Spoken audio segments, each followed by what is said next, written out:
Live cities की night bulletin दिन भर बिहार में आपका स्वागत है। मैं गरिमा भारती।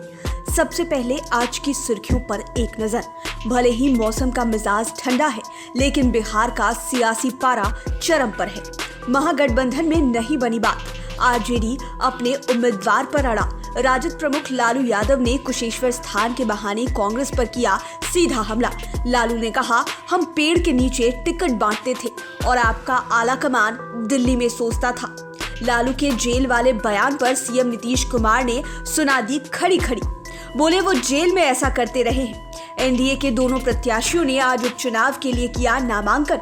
बक्सर में कांग्रेस नेता की अपराधियों ने की हत्या और बिहार में एक बार फिर मौत की रफ्तार ने ली 3 लोगों की जान।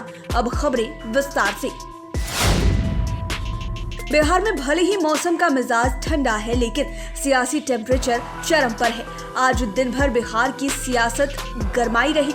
नामांकन से लेकर उम्मीदवारी तक पर बहस होती रही। इन सबसे इतर मुख्यमंत्री नीतीश कुमार ने आज वैशाली, मुजफ्फरपुर, सीतामढ़ी, शिवहर, पूर्वी चंपारण, गोपालगंज एवं सारण जिले के अतिवृष्टि से प्रभावित इलाकों का हवाई सर्वेक्षण किया। उनके साथ जल संसाधन विभाग के सचिव संजीव हंस, आपदा प्रबंधन विभाग के सचिव संजय कुमार अग्रवाल एवं मुख्यमंत्री के सचिव अनुपम कुमार मौजूद रहे। हवाई सर्वेक्षण के पश्चात मुख्यमंत्री ने पटना एयरपोर्ट पर पत्रकारों से कहा कि अधिक वर्षा के कारण अनेक जगहों पर फसल बर्बाद हुई है और लोग प्रभावित हुए हैं। बिहार उपचुनाव को लेकर महागठबंधन के 2 घटक दलों के बीच नहीं बनी बात। आरजेडी से फरियानी को कांग्रेस ने अपने उम्मीदवार उतार दिए। कांग्रेस ने तारापुर से राजेश मिश्रा और कुशेश्वर स्थान से डॉक्टर अतिरेक को अपना उम्मीदवार बनाया है। साल 2020 के विधानसभा चुनाव में राजेश मिश्रा तारापुर से निर्दलीय उम्मीदवार बनकर मैदान में उतरे थे, जबकि कुशेश्वर स्थान से अतिरेक के पिता डॉक्टर अशोक राम उम्मीदवार थे। दरअसल आरजेडी ने दोनों जगहों से अपना उम्मीदवार उतार दिया है, जबकि कांग्रेस का कहना था कि कुशेश्वर स्थान उनके कोटे में है। कांग्रेस ने नाम वापसी के लिए अल्टीमेटम भी दिया था। आज बात नहीं बनी। आरजेडी अपनी जिद पर अड़ी रही। तब कांग्रेस ने आज दोनों जगहों से अपने उम्मीदवारों की घोषणा कर दी। अब इससे किसे फायदा होगा और किसे नुकसान, चुनाव के बाद ही मालूम होगा। आरजेडी सुप्रीमो लालू यादव ने आज बिना नाम लिए कांग्रेस को 2 टूक सुना दिया। इशारों ही इशारों में सब कुछ कह दिया। पटना में आयोजित आरजेडी प्रशिक्षण शिविर को वीडियो कॉन्फ्रेंसिंग से संबोधित करते हुए लालू यादव ने कांग्रेस पर तंज कसा। उन्होंने कहा कि हम तो पेड़ के नीचे टिकट बांटते थे, लेकिन आपका आला कमान दिल्ली में सोचता था। हम टिकट नहीं बांटते तो गरीब, वंचित, दलित, मल्लाह, बिंद, मुसहर, पिछड़े, अति पिछड़े लोगों को टिकट नहीं मिलता। वे मुख्य धारा में नहीं आ सकते। उन्होंने कहा कि लिस्ट उठाकर देख लीजिए, राजद से कितने सांसद, कितने विधायक, कितने राज्यसभा सांसद और एमएलसी बन गए हैं। गिनती खत्म नहीं होगी। उन्होंने कुशेश्वर स्थान से आरजेडी प्रत्याशी गणेश भारती की जीत का दावा कर भी यह जता दिया कि वह कांग्रेस के दबाव में पीछे नहीं हटेंगे।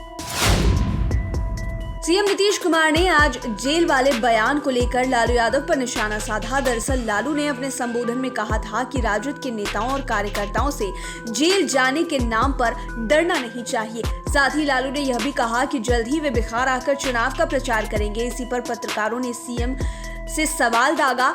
मुख्यमंत्री ने कहा कि आएं और प्रचार करें, उन्हें रोकता कौन है? वैसे भी वो जेल से ऐसा ही करते रहे हैं। मुख्यमंत्री ने उपचुनाव को लेकर कहा कि 2020 के चुनाव में भी दोनों सीटें एनडीए की ही थी। आगे क्या फैसला होता है वो तो जनता मालिक है। हम लोगों ने तो मिलकर प्रत्याशी उतारने का काम किया है। एनडीए के प्रत्याशियों ने नामांकन भी कर दिया है। एनडीए मजबूती के साथ चुनाव लड़ रही है।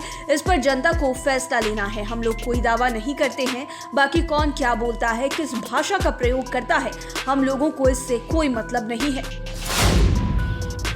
बिहार में अब चाचा चलाएंगे सिलाई मशीन तो भतीजा उड़ाएगा हेलीकॉप्टर। जी हाँ, हम बात कर रहे हैं चाचा पशुपति कुमार पारस और भतीजे चिराग पासवान की। भारत निर्वाचन आयोग ने पशुपति पारस और चिराग पासवान को अलग अलग चुनाव चिन्ह आवंटित किया है। दोनों की अलग अलग पार्टी भी बन गई है।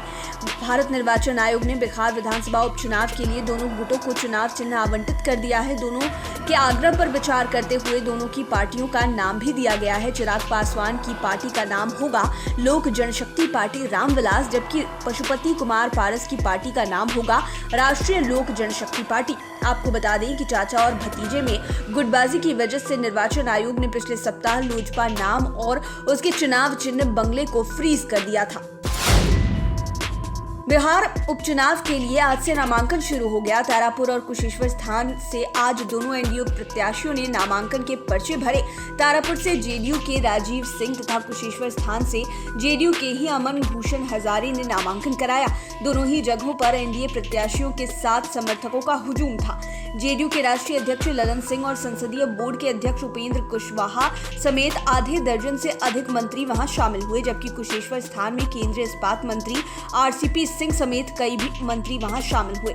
बीजेपी और जेडीयू के दिग्गज नेताओं के अलावे वीआईपी और हम पार्टी के नेता भी शामिल हुए। आपको बता दें कि विधायक मेवालाल चौधरी और शशि भूषण हजारे के निधन के बाद दोनों सीटें खाली हुई हैं। इन सीटों पर 30 अक्टूबर को उपचुनाव होना है, जबकि 8 अक्टूबर तक नामांकन कार्य चलेगा। 2 नवंबर को पता चल जाएगा कि किन्हें खुशी मिली है, किन्हें मायूसी। एनडीए प्रत्याशियों के नामांकन में एनडीए नेताओं का जमावड़ा लगा हुआ है। तारापुर में जेडीयू के राष्ट्रीय अध्यक्ष ललन सिंह, संसदीय बोर्ड के अध्यक्ष उपेंद्र कुशवाहा समेत भवन निर्माण मंत्री अशोक चौधरी, पंचायती राज मंत्री सम्राट चौधरी, स्वास्थ्य मंत्री मंगल पांडे, विज्ञान एवं प्रौद्योगिकी मंत्री सुमित सिंह, मंत्री जयंत राज, मंत्री संतोष मांझी समेत नीरज कुमार, संजय सिंह आदि शामिल हुए। वहीं कुशेश्वर स्थान में केंद्रीय मंत्री आरसीपी सिंह, ग्रामीण विकास मंत्री श्रवण कुमार, शिक्षा मंत्री विजय कुमार चौधरी, जल संसाधन मंत्री संजय झा, पशुपालन एवं मत्स्य संसाधन मंत्री मुकेश सैनी समेत सांसद प्रिंस राज आदि पहुंचे थे। राष्ट्रीय अध्यक्ष ललन सिंह ने लालू राबड़ी राज पर तंज कसते हुए कहा कि 15 साल के पति पत्नी के शासनकाल में फिरौती और अपहरण का उद्योग बना हुआ था। लोग रात में सड़कों पर चलने से डरते थे। सड़कें अच्छी नहीं थी, लेकिन आज नीतीश कुमार की सरकार में बिहार में विकास हुआ है। लगभग 5 महीनों पर जेल से रिहा होने के बाद आज पप्पू यादव पटना पहुंचे। समर्थकों ने उनका जोरदार स्वागत किया। उन्होंने कहा कि मुझे सरकार ने साजिश के तहत गिरफ्तार कर 5 महीने तक जेल में रखा। कोरोना काल में जब पक्ष और विपक्ष गायब थे, एम्बुलेंस को छिपाकर भाजपा नेता अपने घर पर रख रहे थे, अस्पतालों में ऑक्सीजन और बेड नहीं थे, बिहार का स्वास्थ्य सिस्टम कोलैप्स कर गया था, तब हमने ऑक्सीजन की व्यवस्था की, सरकार की कमियों को उजागर किया। बिहार सरकार के 4 मंत्रियों और 2 पदाधिकारियों ने साजिश रचकर मुझे गिरफ्तार करवाया। समय आने पर इनके साजिश का पर्दाफाश करूंगा। उन्होंने यह भी कहा कि बिहार सरकार के कई नेताओं के अस्पताल हैं जो कोरोना में पैसा उगाही करते हैं। उन लुटेरे अस्पतालों के खिलाफ मेरा संघर्ष जारी रहेगा। बिहार के बक्सर जिले में आज अपराधियों ने कांग्रेस नेता प्रभुदत्त ओझा के बेटे की हत्या कर दी। मृतक की पहचान 27 वर्षीय विपिन बिहारी ओझा के रूप में हुई है। मृतक के पिता प्रभुदत्त ओझा कांग्रेस नेता के साथ ही गहौन पंचायत के पैक्स अध्यक्ष भी हैं। विपिन का शव आज पुलिस ने बरामद किया है। दरअसल विपिन 2 दिनों से लापता था।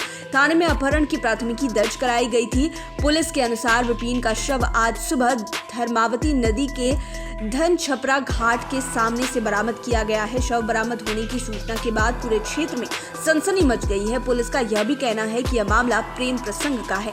विपिन का अपनी चाची की शादीशुदा भतीजी से प्रेम प्रसंग था। प्रेमिका के पति और भाई ने युवक का अपहरण कर उसकी हत्या करा दी। इस मामले में पुलिस ने 2 महिला समेत 4 लोगों को गिरफ्तार किया है, जबकि प्रेमिका और उसका पति फरार है। बिहार में मौत की रफ्तार नहीं थम रही। एक बार फिर 3 लोगों की जान चली गई। कटिहार में आज सड़क हादसे में 3 लोगों की मौत हो गई, जबकि एक की हालत गंभीर बनी हुई है। घटना के पीछे ड्राइवर का झपकी आना बताया जा रहा है। मृतकों की पहचान कोढ़ा निवासी खोखा प्रसाद गुप्ता के पुत्र 28 वर्षीय राम कुमार, अशोक गुप्ता के पुत्र 23 वर्षीय विकास कुमार उर्फ गोलू और विनोद प्रसाद शाह के पुत्र 29 वर्षीय सुनील कुमार के रूप में हुई है। इस हादसे में गेड़ाबाड़ी निवासी डोमन चौधरी के पुत्र 28 वर्षीय रवि चौधरी की हालत गंभीर बनी हुई है। आपको बता दें कि कल सोमवार को भी अलग अलग हादसों में 8 लोगों की मौत हो गई थी। सबसे ज्यादा रोहतास में एक ही परिवार के 4 लोगों की मौत हो गई थी। वहीं मोतिहारी और लखीसराय में भी सड़क हादसे में 2 लोगों की जान गई थी। लाइव सिटीज की नाइट बुलेटिन में फिलहाल इतना ही। खबरों की दुनिया में बने रहने के लिए हमारे चैनल को सब्सक्राइब करें। ये वीडियो फेसबुक पर देख रहे हैं तो पेज को लाइक करें, साथ ही साथ आप हमें ट्विटर पर भी फॉलो कर सकते हैं। धन्यवाद।